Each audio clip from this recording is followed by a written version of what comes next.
سورہ التوبہ کی آیت نمبر 24 میں اللہ تعالیٰ نے کیٹاگوریکلی یہ چیز مینشن کر دی ہے.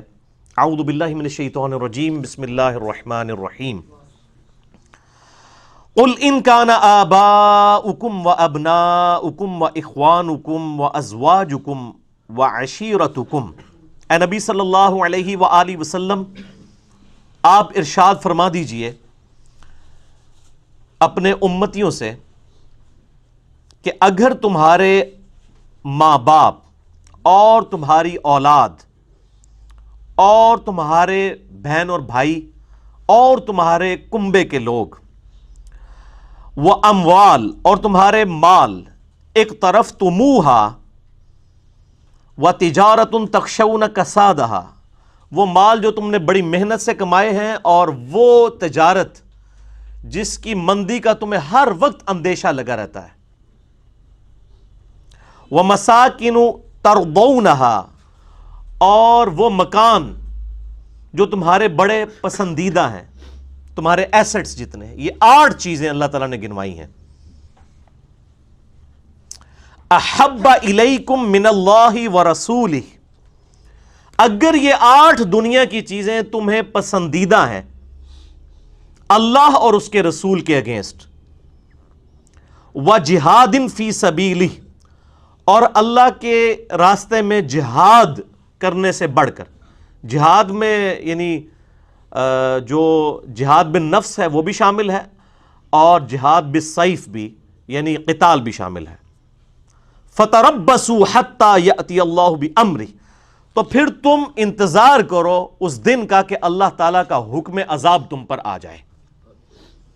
وَاللَّهُ لَا يَهْدِي الْقَوْمَ الْفَاسِقِينَ، اللہ تعالیٰ فاسق قوم کو ہدایت نہیں دیتا. یعنی جن لوگوں کے نزدیک ان کے ماں باپ، ان کی اولاد، ان کے بہن بھائی، ان کے کنبے کے لوگ، ان کا مال تجارت اور ان کے جو ایسٹس ہیں مکانات کی شکل میں، یہ سب کی سب چیزیں زیادہ عزیز ہیں ان کو اللہ اور اس کے محبوب صلی اللہ علیہ وآلہ وسلم سے اور اللہ کی راہ میں جہاد کرنے سے، تو ایسے لوگ پھر عذاب الہی کا انتظار کریں والعیاذ باللہ تعالی. اسی کانٹیکسٹ میں ایک بڑی مشہور حدیث ہے، صحیح بخاری اور صحیح مسلم کی متفق علیہ حدیث ہے. انٹرنیشنل نمبرنگ کے مطابق بخاری میں ہے 16 نمبر اور مسلم میں 165. آپ صلی اللہ علیہ وآلہ وسلم نے ارشاد فرمایا، اس شخص نے ایمان کی حلاوت چکھ لی جس میں 3 نشانیاں ہوں. نمبر 1، اللہ اور اس کا رسول صلی اللہ علیہ وآلہ وسلم اسے پوری دنیا میں سب سے بڑھ کر محبوب ہو جائیں. نمبر 2، اس کی دوستی اور دشمنی کا معیار اللہ کی ذات بن جائے. اور نمبر 3، کفر کی طرف لوٹنا اس کے لیے اتنا ہی مشکل ہو جائے جتنا زندہ آگ میں جلایا جانا، یعنی وہ شخص آگ میں جلنے کے لیے تیار ہو جائے لیکن ایمان نہ چھوڑے. اس لیول کا اگر ایمان ہوگا تو وہی شخص ایمان کی حلاوت چکھ سکتا ہے. اسی طریقے سے بخاری اور مسلم میں ایک اور حدیث ہے، انٹرنیشنل نمبر کے مطابق صحیح بخاری میں 15 نمبر اور مسلم میں 169. یہ بھی بڑی مشہور حدیث ہے کہ امام کائنات سید الاولین والآخرین شفیع المذنبین رحمت للعالمین سیدنا و مولانا امام اعظم محمد رسول اللہ صلی اللہ علیہ وآلہ وسلم نے ارشاد فرمایا، تم میں سے کوئی شخص اس وقت تک مؤمن ہی نہیں ہو سکتا جب تک کہ میں اسے اس کے ماں باپ، اولاد، سب لوگوں سے بڑھ کر عزیز نہ ہو جاؤں. وہ مؤمن ہو ہی نہیں سکتا. اور اسی کا کلائمیکس وہ حدیث ہے صحیح بخاری کی انٹرنیشنل نمبر کے مطابق 6632 کہ ایک دفعہ نبی صلی اللہ علیہ وآلہ وسلم سیدنا عمر فاروق رضی اللہ تعالیٰ عنہ وعلیہ السلام کا ہاتھ پکڑ کر چہل قدمی کر رہے تھے. تو سیدنا عمر نے بھی تھوڑی فرینکنس محسوس کی کہ حضور نے میرا ہاتھ پکڑا ہوا ہے، مجھ سے محبت کر رہے ہیں. تو انہوں نے اپنے اس جوش کے اندر، محبت کے جذبات میں کہا، یا رسول اللہ صلی اللہ علیہ وآلہ وسلم، اس ذات کی قسم جس کے قبضے قدرت میں میری جان ہے، آپ مجھے اپنی جان کے علاوہ سب لوگوں سے بڑھ کر محبوب ہیں اس دنیا میں. وہ یہ سمجھ رہے تھے میں نے کوئی بہت بڑا دعویٰ کر دیا. تو آپ نے فرمایا، اللہ کی قسم، اس ذات کی قسم جس کے قبضے قدرت میں میری جان ہے، بلکہ تیری جان سے بھی بڑھ کر یعنی مجھے تمہیں اپنی جان سے بڑھ کر عزیز رکھنا ہوگا. تو انہوں نے کہا یا رسول اللہ علیہ وسلم میں آپ کو اپنی جان سے بھی بڑھ کر عزیز رکھتا ہوں. تو آپ نے فرمایا ہاں اب عمر تمہاری یہ بات بنی, تمہارا ایمان مکمل ہوا. اگر سیدنا عمر کا ایمان مکمل نہیں ہوتا تو میرا اور آپ کا ایمان پھر کس لیول کا ہوگا؟ جب تک اللہ کے محبوب صلی اللہ علیہ وآلہ وسلم کو اپنی جان سے بڑھ کر, اپنے ماں باپ سے بڑھ کر, اپنی اولاد سے بڑھ کر, دنیا کی ہر دولت سے بڑھ کر عزیز نہ تصور کر لیا جائے. اور پھر یہ صرف نعرے کی حد تک نہ ہو کہ غلامی رسول میں موت بھی قبول ہے لیکن غلامی رسول میں داڑھی قبول نہیں ہے, کیونکہ ماں کہندی ہے میں بھی دودھ نہیں بخشاں گی. ادا بھی سارا عشق رسول مر جاتا ہے آ کے داڑھی ہوتے, اس ماں کا بھی عشق رسول مر جاتا ہے جب داڑھی کی بات ہوتی ہے. اگر جوان اولاد داڑھی رکھ لے یا جوان عورت پردہ شروع کر دے تو اس کو اس کے ماں باپ بھی کہنا شروع کر دیتے ہیں. تو پھر یہی تو بتایا گیا ہے کہ پوری دنیا ایک طرف کھڑی ہو, اللہ کے محبوب صلی اللہ علیہ وآلہ وسلم کچھ اور بات ارشاد فرما رہے ہو, تو اللہ کے محبوب صلی اللہ علیہ وآلہ وسلم کو آپ نے ٹاپ پرائرٹی سمجھنا ہے. یہ ہے محبت کا تقاضا. غلامی رسول میں فجر کی نماز جماعت سے قبول نہیں, کیونکہ وہ تو بہت مشکل ہے. موت اس لیے قبول ہے کہ یہ موقع آنا ہی نہیں ہے. وہ آج کل فیس بک پہ بھی ایک وہ چل رہی تھی نا بڑی عجیب و غریب قسم کی پکچر کہ فجر کی نماز میں 4 نمازی ہیں اور باقی جلسے جلوسوں کے اندر, دھرنوں کے اندر آپ کو ہزاروں لوگ نظر آ جائیں گے. یعنی کتنا سائملٹینیس کنٹراسٹ کسی نے دکھایا. یہ بڑی خاموش تبلیغ کی ہے کسی نے. علمی پوائنٹ نمبر 2, میرے بھائیوں آپ میں سے اکثر لوگوں کی یعنی اس حوالے سے نو ہے میری پوائنٹ آف ویو کے حوالے سے کہ میں جوڈیشری کی سپورٹ میں ہمیشہ بات کرتا ہوں کہ عدلیہ جو ہے اس کو آزاد ہونا چاہیے اور عدلیہ کا احترام کسی بھی مہذب معاشرے کو قائم رکھنے کے لیے بہت ضروری ہے. آزاد عدلیہ ہی اس بات کی ضمانت ہے کہ کسی معاشرے کے اندر امن برقرار رہے. اور جوڈیشری جو ہے یہ اس کو خاص نسبت ہے اللہ تعالیٰ کے ساتھ. اللہ کا ایک وصف جو ہے وہ عدل کرنا بھی ہے, اللہ عادل بھی ہے. اور یہ اس جوڈیشری کو صرف اللہ کے ساتھ نسبت نہیں ہے بلکہ پیغمبروں کے ساتھ بھی ہے. اسی کانٹیکسٹ میں ایک آیت ہے بڑی مشہور, سورۃ الحدید کی آیت نمبر ہے 25. اعوذ باللہ من الشیطان الرجیم, بسم اللہ الرحمن الرحیم. لقد ارسلنا رسولنا بالبینات, بے شک ہم نے اپنے رسولوں کو روشن نشانیوں یعنی معجزات کے ساتھ بھیجا. وَأَنزَلْنَا مَعَهُمُ الْكِتَابَ, اور ان کے ساتھ ہم نے کتابیں بھی بھیجی. وَالْمِيزَانَ, اور ترازو بھی نازل کی. لِيَقُومَ النَّاسُ بِالْقِسْطِ, تاکہ لوگ انصاف کے اوپر قائم رہیں. یعنی اللہ تعالیٰ ماتا یہ ترازو جو ہے نا, یہ جو عدلیہ کا معاملہ ہے, یہ جو جوڈیشری کا ایشو ہے, یہ اتنا سینسٹیو ہے کہ یہ اللہ نے آسمان سے نازل کیا ہے اور اپنے پیغمبروں کو صرف کتابیں نہیں دی بلکہ میزان بھی دیا ہے تاکہ لوگوں میں انصاف رہے. وَأَنزَلْنَا الْحَدِيدَ, اور پھر لوہا بھی اتارا ہے. فِيهِ بَأْسٌ شَدِيدٌ وَمَنَافِعُ لِلنَّاسِ, جس کے اندر زور بھی بہت ہے اور اس کے اندر فائدے بھی بہت ہیں. یعنی یہ لوہا اس لیے اتارا ہے کہ پھر جو جوڈیشری کو اوبے نہیں کرتا نا اس کے خلاف تلوار بھی اٹھائی جا سکتی ہے امن کو قائم کرنے کے لیے. یہ لوہا اس لیے اتارا ہے, جیسا کہ ہمارے محبوب صلی اللہ علیہ وآلہ وسلم نے بھی ایز اے لاسٹ ریزارٹ جو ہے وہ قتال کے لیے تلوار اٹھائی. وَلِيَعْلَمَ اللَّهُ مَن يَنصُرُهُ وَرُسُلَهُ بِالْغَيْبِ, اور اللہ تعالیٰ یہ جانچنا چاہتا ہے کہ کون بغیر دیکھے مدد کرتا ہے اللہ تعالیٰ کی اور اس کے رسولوں کی. ان اللہ قوی عزیز, بے شک اللہ تعالیٰ قوی بھی ہے اور غالب بھی ہے. جب چاہے خود بھی الٹ پلٹ کر سکتا ہے ہر چیز, لیکن اس کی حکمت ہے کہ اس نے پیغمبروں کے ذریعے یہ سارے معاملات اسٹیبلش کیے ہیں تاکہ پیغمبروں کے ماننے والے ان کی اطاعت اختیار کر کے اللہ تعالیٰ تک پہنچے. اور اسی کانٹیکسٹ میں ایک بڑی مشہور حدیث ہے, بخاری اور مسلم کی متفق علیہ حدیث ہے. بخاری میں 6788 اور مسلم میں 4410 انٹرنیشنل نمبر کے مطابق ایک فاطمہ نامی عورت جو ایک اونچے قبیلے سے تعلق رکھتی تھی, اس کی چوری کا مقدمہ آپ صلی اللہ علیہ وآلہ وسلم کے سامنے پیش ہوا. اب اصحاب یہ چاہتے تھے کہ اس کو کوئی ریلیکسیشن مل جائے، لیکن کسی کی جرأت نہیں تھی کہ وہ سفارش کرے اللہ کے حقوق کے معاملے میں. تو انہوں نے سب سے جو لاڈلے تھے نا اسامہ ابن زید رضی اللہ تعالیٰ عنہ، ان کو استعمال کیا کہ یہ جا کے حضور صلی اللہ علیہ وآلہ وسلم کی بارگاہ میں سفارش کریں. انہوں نے جا کے، وہ ظاہر چھوٹی عمر کے تھے، انہوں نے جس طرح بزرگوں سے سنا، جا کے بچوں کی طرح، جو بچہ ہوتا ہے آگے جا کے کہہ دیتا ہے. اللہ کے محبوب صلی اللہ علیہ وآلہ وسلم کو اتنا جلال آیا کہ آپ نے ظہر کی نماز پڑھانے کے بعد مسجد میں ممبر لگا کے خطبہ دیا، بڑے جلال کے عالم میں. آپ نے فرمایا تم سے اگلے لوگ اسی لیے تباہ و برباد ہو گئے کہ ان کے اشرافیہ کے لیے اور قوانین ہوتے تھے اور کمزور لوگوں کے لیے اور، ایلیٹ کلاس کے لیے کچھ اور جو لوور کلاس ہے اس کے لیے اور. اسی لیے وہ تباہ و برباد ہو گئے. ایک اصول نہیں تھا. اللہ کی قسم اگر میری بیٹی فاطمہ بھی چوری کرتی، فاطمہ بنت محمد سلام اللہ علیہا، تو میں اس کے بھی ہاتھ کٹوا دیتا. اب ان سے بڑھ کر تو کوئی محبوب نہیں تھا. بخاری مسلم کی متفقن علیہ حدیث ہے کہ فاطمہ میرے جگر کا ٹکڑا ہے، اور بخاری اور مسلم کی متفقن علیہ حدیث ہے کہ فاطمہ جنتی عورتوں کی سردار ہے. لیکن آپ صلی اللہ علیہ وآلہ وسلم اللہ کے حقوق پورے کرنے کے معاملے میں کوئی لحاظ نہیں کرتے تھے. اور یہ جو پبلک میں جھوٹ مشہور ہے نا کہ آپ صلی اللہ علیہ وآلہ وسلم کی رحمت کو اس طریقے سے مس یوز کیا جاتا ہے کہ جی آپ صلی اللہ علیہ وسلم نے کبھی کسی کو بدوا نہیں دی، آپ نے کسی پہ غصہ نہیں کھایا، وہ بات پارشلی درست ہے کہ اپنی ذات کے لیے نہیں کھایا. جہاں اللہ کے حکم کی باری آتی تھی تو نبی علیہ السلام زیادہ سخت کوئی نہیں تھا.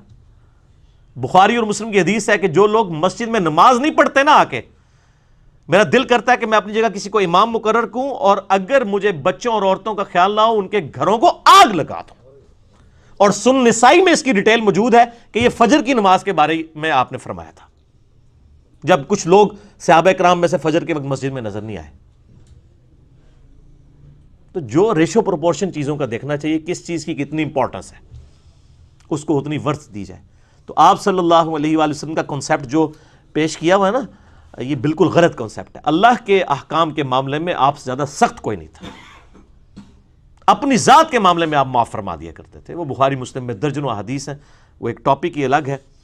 وہ اگر کسی کو شوق ہے تو میرا مسئلہ نمبر 100 ہے، اللہ کے محبوب صلی اللہ علیہ وآلہ وسلم کی اپنی امت سے محبت کا بیان، جو سورہ توبہ کی آخری 2 آیات جب آئی تھی نا، لَقَدْ جَاءَكُمْ رَسُولٌ مِّنْ أَنفُسِكُمْ عَزِيزٌ عَلَيْهِ مَا عَنِتُّمْ حَرِيصٌ عَلَيْكُمْ بِالْمُؤْمِنِينَ رَؤُوفٌ رَحِيمٌ، اس کے کانٹیکسٹ میں نے وہ لیکچر مسئلہ نمبر 100 ہے وہ ریکارڈ کروایا تھا.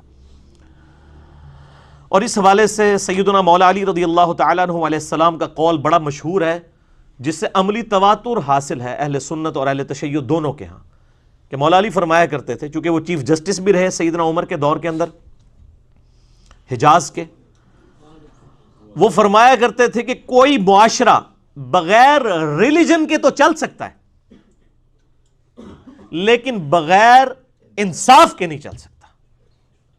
ریلیجن کے بغیر چل سکتا ہے. اور اس کی پریکٹیکل مثال آپ دیکھ لیں یورپ کا اور امریکہ کا معاشرہ. ہمارے لوگ جب وہاں سے یہاں واپس آتے ہیں تو تعریفیں کرتے ہوئے نہیں تھکتے،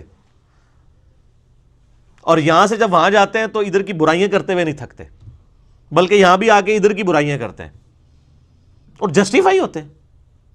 وہ معاشرہ بغیر دین کے چل رہا ہے صرف انصاف پر قائم ہونے کی وجہ سے. اور ظاہر ہے معاشرے میں 2 ہی چیزیں ہیں، اس کے اوپر معاشرے نے چلنا ہے، احترام جان اور احترام مال. جان میں عزت و آبرو شامل ہے اور مال میں باقی ساری چیزیں، سیکیورٹی بھی شامل ہے. جس معاشرے میں یہ 2 چیزیں نہیں ہوں گی وہ معاشرہ قائم نہیں رہ سکتا. اس معاشرے کی پھر جو ٹوٹ پھوٹ ہے وہ پھر لوگوں کے سامنے آ جائے گی، جو ہمارے اس وقت پاکستان کے معاشرے کی حالت ہو چکی ہے، بولے اعوذ باللہ تعالی. اب رہا میرے بھائیوں گستاخ رسول کی جو سزا کا ایشو ہے، 295C جو ہمارے آئین کا حصہ ہے، اس کی امپلیمنٹیشن یہ ایک بڑا سینسٹیو ٹاپک ہے. اور آپ کو پتہ ہے کہ یہ اس حوالے سے جو ہے وہ ممتاز قادری کی اسیسینیشن بھی ہوئی، سلمان تاثیر کی اسیسینیشن بھی اسی حوالے سے ہوئی، اور مشال خان کا کیس بھی آپ کے سامنے ہے، اور یہ آسیہ مسیح کا جو کیس ہے اسی کی آپ سمجھ لیں کہ کرالریز ہیں یہ جو کچھ باقی واقعات ہوئے ہیں. شہباز بھٹی وہ بھی کرسچن تھے، وہ بھی اسیسینیٹ ہو گئے اسی وجہ سے. تو میرا اس میں اصولی موقف ایک ہے شروع سے ہی کہ ہم علمی اصلاح کے اوپر زور دیں. پلیز لوگوں کو جذباتی ڈاکٹرائن نہ دیں، علمی ڈاکٹرائن دیں. اور میں اپنی اکیڈمی کی پالیسی کی وجہ سے آج ذرا کھل کے گفتگو نہیں کروں گا اس کے اوپر. بس موٹی موٹی بات کرتے ہوئے میں اپنے 4 ویڈیو لیکچرز جو پہلے ہی ریکارڈڈ ہیں، بہت پہلے کے، میں ان کا ریفرنس بتا دیتا ہوں آپ کو. یوٹیوب کے اوپر وہ اپلوڈڈ ہیں. آپ وہ لیکچرز علمی صبر کے ساتھ دیکھیں، کیونکہ علم کے میدان میں جذبات کی کوئی حیثیت نہیں ہوتی. اگر جذبات میں ہم جائیں نا تو آدم علیہ السلام کو اگر فرشتوں نے سجدہ کیا نا تو ہم بھی اپنے نبی کو سجدہ کرتے ہیں صلی اللہ علیہ وآلہ وسلم. ہم کیوں رکے ہوئے ہیں؟ ہم ابو داؤد، ترمذی، ابن ماجہ کی اس حدیث کی وجہ سے رکے کہ ایک صحابی نے نبی علیہ السلام کو سجدہ کیا، آپ نے فرمایا سر اٹھا، جب میں فوت ہو جاؤں گا تو میری قبر سے گزرے گا، کیا میری قبر پہ بھی سجدہ کرے گا؟ یہ حدیث مشکات میں بھی موجود ہے. کہا نہیں یا رسول اللہ. تو آپ نے فرمایا پھر تو مجھے سجدہ کیوں کر رہا ہے؟ اگر میں سجدہ جائز سمجھتا تو بیویوں سے کہتا کہ اپنے خاوندوں کو سجدہ کریں اس حق کے سبب جو اللہ نے ان کو دیا. اب جذباتی ڈاکٹرائن پہ جائیں تو نبی علیہ السلام کو سجدہ بنتا ہے، علمی ڈاکٹرائن پہ جائیں تو نہیں بنتا. اب آپ فیصلہ کریں کہ آپ نے علمی ڈاکٹرائن کے اوپر بات کرنی ہے یا جذباتی ڈاکٹرائن. کسی حدیث میں آیا اللہ میرے جذبات میں اضافہ کر دے، قرآن میں آیا قل رب زدنی علما، اے اللہ میرے علم میں اضافہ کر دے. کسی حدیث میں، کسی آیت میں آیا کہ جذبات والے اور بغیر جذبات والے برابر نہیں ہو سکتے. لیکن سورہ الزمر میں آیا آیت نمبر 9 میں قل هل يستوي الذين يعلمون والذين لا يعلمون انما يتذكر اولو الالباب. اے نبی علیہ السلام فرما دیجئے کہ بے شک علم والے اور بغیر علم والے برابر نہیں ہو سکتے، نصیحت تو نہیں حاصل کرتے مگر عقل والے.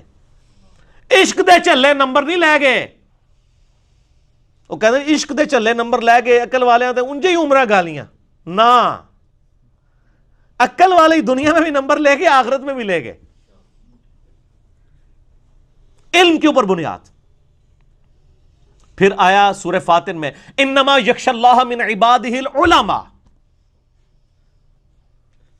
بے شک اللہ کی جو خشیت ہے، معرفت ہے، وہ اہل علم کو ہے. علماء سے مراد یہ نہ سمجھیے گا ڈگریوں والے علماء، اہل علم، چاہے وہ ڈگری والا یا بغیر ڈگری والا. وہ تو صحیح بخاری میں واضح حدیث ہے بلغ عنی ولو آیہ، پہنچا دو میری طرف سے، خواہ تمہیں ایک آیت ہی آتی ہو نا وہ بھی لوگوں تک پہنچا دو. ہمیں نبی علیہ السلام نے ڈگری دی ہے ہر مسلمان کو الحمدللہ. تو یوٹیوب کے اوپر یہ میری ویڈیوز موجود ہیں، 4 ویڈیوز میں ان کا تعارف کروا دیتا ہوں. اگر آپ اس میں کوئی علمی غلطی پائیں، آپ پہ فرض ہے کہ میری اصلاح کریں، انشاءاللہ میں رجوع کروں گا. مجھے رجوع کرنے میں کوئی آر نہیں ہے. کیوں؟ کیونکہ نہ میں وہابی، نہ میں بابی، میں ہوں مسلم علمی کتابی. نہ میں سو کالڈ وہ وہابی کو علمی بات کرے کہتے ہیں وہابی ہے، اور نہ میں بابی ہوں کہ بابوں کا دفاع کروں فرقوں کے. میں علمی کتابی مسلم ہوں. آپ میرے سامنے بات لائیں، میں انشاءاللہ مانوں گا انشاءاللہ. اور یہ ٹرمز میں نے جو ڈیوائز کی ہیں قرآن سے کی ہوئی ہیں. سورہ احقاف میں آتا ہے نا ایتونی بکتاب من قبل ھذا او اثارۃ من علم ان کنتم صادقین. نبی علیہ السلام یہ بحث کریں اور آپ کی کتاب کو نہ مانیں، آپ کہیں کہ ایتونی بکتاب من قبل ھذا. چل اس کتاب کو نہیں مانتے ہو، اپنی کو کتاب لے آؤ جو اللہ نے نازل کی ہو. او اثارۃ من علم، یا نبیوں کے علم کے آثار ہوں، جذبات کے آثار نہیں سر، علم کے. اگر تم سچے ہو، علم بھی آ گیا کتاب بھی، تو پھر ہم صحیح کہتے ہیں نا، نہ میں وابی نہ میں بابی، میں ہوں مسلم علمی کتابی. پہلا لیکچر ہے جو لاکھوں لوگوں نے دیکھا، وہ مشعل خان یا مشال خان سے ریلیٹڈ تھا، جسے خان عبد الولی خان یونیورسٹی میں ڈنڈوں کے ذریعے اور ٹانگیں مار کے پورے ایک موب نے قتل کر دیا تھا. آپ یوٹیوب پہ جا کے لکھیں نا مشال خان انجینئر محمد علی مرزا، میرا نام ساتھ لکھے تو وہ کلپ کھل جائے گا. الحمدللہ کافی عرصے تک وہ ٹاپ ٹرینڈ کے اوپر رہے وہ الحمدللہ. انشاءاللہ فرحان بھائی یہ جو جتنے بھی میں 4 لیکچرز بتا رہا ہوں نا، کامنٹس میں اور ڈسکرپشن میں نا ان کے لنکس بھی ڈال دیں، تاکہ اگر کسی کو نہیں ملیں گے تو آپ جب ویڈیو کھولتے ہیں نا، چاہے اپنے اسمارٹ فون پہ کھولیں چاہے ڈیسک ٹاپ کے اوپر، ایک ڈسکرپشن نیچے لکھی ہوتی ہے، اس کو آپ کلک کریں گے تو ڈسکرپشن کھل جائے گی، اس میں ہم ان ساری ویڈیوز کے لنک ڈال دیں گے جس نے دیکھنے ہوں گے. دوسرا لیکچر ہے گستاخ رسول کی سزا کے حوالے سے اور امام ابن تیمیہ کی جو کتاب ہے الصارم المسلول علی شاتم الرسول، سونتی ہوئی تلوار گستاخ رسول کے اوپر، اس میں اس کتاب کا میں نے کریٹیکل انالیسس کیا ہے. یعنی مجھے جو امام ابن تیمیہ سے المتوفیٰ 728 ہجری اس حوالے سے اختلاف ہے میں نے علمی طریقے سے عوام الناس کے سامنے رکھا ہے، اور میں بھی گستاخ رسول کی سزا کو ایز اے لاسٹ ریزارٹ قتل سمجھتا ہوں. آیت محاربہ سورۃ المائدہ آیت نمبر 33 کے تحت فساد فی الارض والے معاملے میں، باقی کسی سے کوئی لغزش ہو جاتی ہے تو اس پہ توبہ پیش کریں اور وہ رجوع کر رہا ہے تو جامعہ ترمذی میں صحیح حدیث ہے کہ موت کے غرغرے سے پہلے پہلے توبہ قبول ہے. سورۃ الفرقان کی آیت نمبر 70 میں آیا کہ اگر کوئی شرک سے بھی توبہ کر لے دنیا کی زندگی میں ہم اس کے گناہوں کو بھی نیکیوں سے بدل دیں گے. تو شرک تو اللہ کی گستاخی ہے، اس کی بھی توبہ ہے، اس کے علاوہ کسی کی بھی گستاخی ہو اگر وہ توبہ کر لے تو توبہ قابل قبول ہے. باقی آپ اس لیکچر میں دیکھ لیجئے گا. اور اس میں نے مولانا وحید الدین خان صاحب کی کتاب ہے، انڈیا کے اسکالر ہیں، جو اسی کتاب کے کریٹیکل انالیسس کے اوپر لکھی گئی ہے الصارم المسلول علی شاتم الرسول کے حوالے سے، اس کا بھی تعارف کروایا. وہ بھی کتاب آپ کو PDF مل جائے گا نیٹ سے. تیسرا لیکچر جو حال ہی میں ریکارڈ ہوا وہ گستاخانہ فلم اور کارٹونز پہ کاؤنٹر نیریٹو میں نے دیا تھا، جوابی بیانیہ کہ مسلمانوں کو اب کیا کرنا ہے.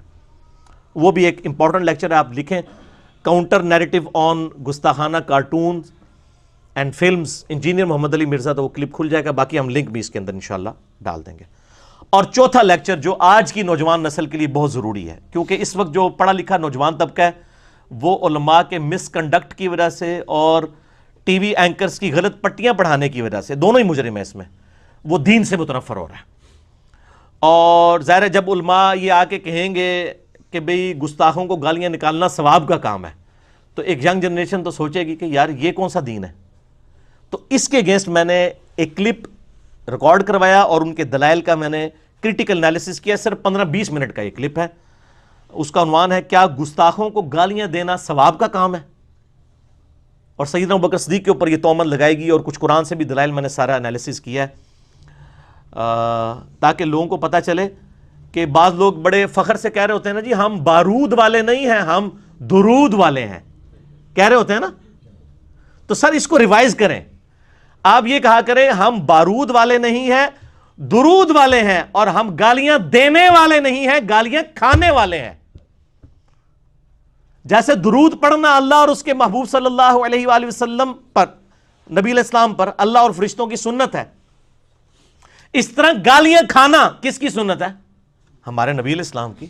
قرآن پاک میں نہیں ہے کافر کیا کچھ کہتے تھے، مجنوں کہتے تھے، دیوانہ کہتے تھے، نعوذ باللہ کیا کیا الفاظ رکھتے تھے. تو گالیاں کھانا سنت ہے، گالیاں دینا سنت نہیں ہے. ٹھیک ہو گیا؟ یہ دونوں چیزیں کریں. ہم نہ بارود والے ہیں اور نہ گالیاں دینے والے ہیں، ہم درود والے ہیں اور گالیاں کھانے والے ہیں. صلو علی الحبیب اللہم صلی علی محمد وعلی آل محمد کما صلیت علی ابراہیم وعلی آل ابراہیم انک حمید مجید. اللہم بارک علی محمد وعلی آل محمد کما بارکت علی ابراہیم وعلی آل ابراہیم انک حمید مجید. اللہ تعالیٰ سے دعا ہے جو حق بات میں نے کہی اللہ تعالیٰ ہمارے دلوں میں راسخ فرمائے، ہمارے ملک پاکستان کی خیر فرمائے، اسے اندرونی اور بیرونی خطرات سے محفوظ فرمائے، ہمیں کتاب و سنت کی تعلیمات کو خود سیکھ کر عمل کر کے دوسرے بھائیوں تک پہنچانے کی توفیق عطا فرمائے. اگر جذبات میں میرے منہ سے کوئی بات آج نکل گئی اللہ تعالیٰ ہمارے دلوں سے محو کر کے ہمیں معاف فرما دے، اور جو اچھی باتیں نکلی ان کا اللہ تعالیٰ ہمیں اجر عطا فرمائے. سبحانک اللہم و بحمدک اشہد ان لا الہ الا انت استغفرک و اتوب الیک وما علینا الا البلاغ المبین. جزاکم اللہ خیرا و احسن الجزاء.